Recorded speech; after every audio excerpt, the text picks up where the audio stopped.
سلام خوتي وخواتاتي، كنتمنى تكونوا بخير وعلى خير ويلقاكم هذا الفيديو في احسن الاحوال. مرحبا بكم معايا في فيديو جديد على قناتي وقناتكم ندى شانيل. الا كنتوا زوار جداد للقناه فما تنسوش تضغطوا على زر الاشتراك وتفعيل الجرس باش تبقاو ديما توصلوا بجديد القناه. لايك للفيديو فضلا وليس امرا، وتعاليقكم بخصوص الموضوع. الترك يسرب اغنيه دنيا باطمه الجديده في بث مباشر. خليكم معايا باش تعرفوا التفاصيل.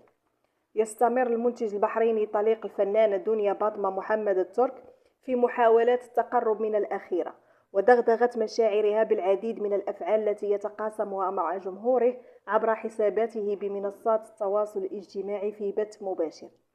وبعد أن ظهر في الأشهر القليلة الماضية في بث مباشر وهو يستمع لأغنيتها غلطانة، أعاد الكرة هذه المرة لكن باستماعه لكوفر أغنية خربوشة التي أعادتها دنيا باطمة، ولكنها لم تفرج عنها بعد.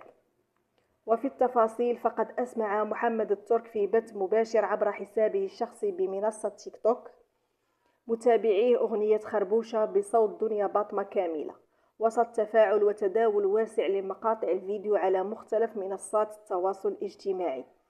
الفعل وصفه العديد من النشطاء بالصبياني، خاصة وأنها ليست المرة الأولى التي يعيد فيها اسم طليقته للواجهة، وفي كل مرة تتلحف باطمة رداء التجاهل والصمت.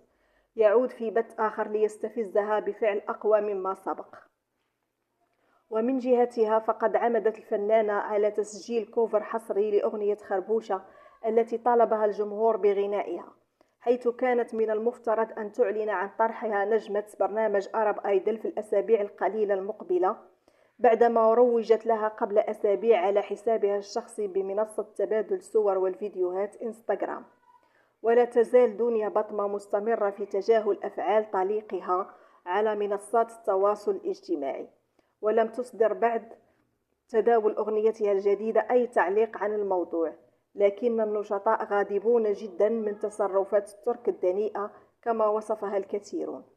فكما سمعت اخوتي، فالترك خرج في بث مباشر عبر حسابه في تيك توك وسمعهم أغنية خربوشة ديال الفنانة دنيا باطمة اللي سجلتها بالصوت ديالها، ولكن مازال ما خرجتهاش. هذا الأمر اللي جر عليه بزاف ديال الانتقادات وبزاف ديال التعاليق السيئة اللي وصفوه بأنه كيدير أفعال صبيانية، وبأنه دنيء وحقود بزاف على دنيا باطمة، وبأنه مازال ما نساهاش. فهنا كنكون وصلنا لنهاية الفيديو. شكرا لكم على المشاهدة، إلى اللقاء مع فيديو قادم إن شاء الله.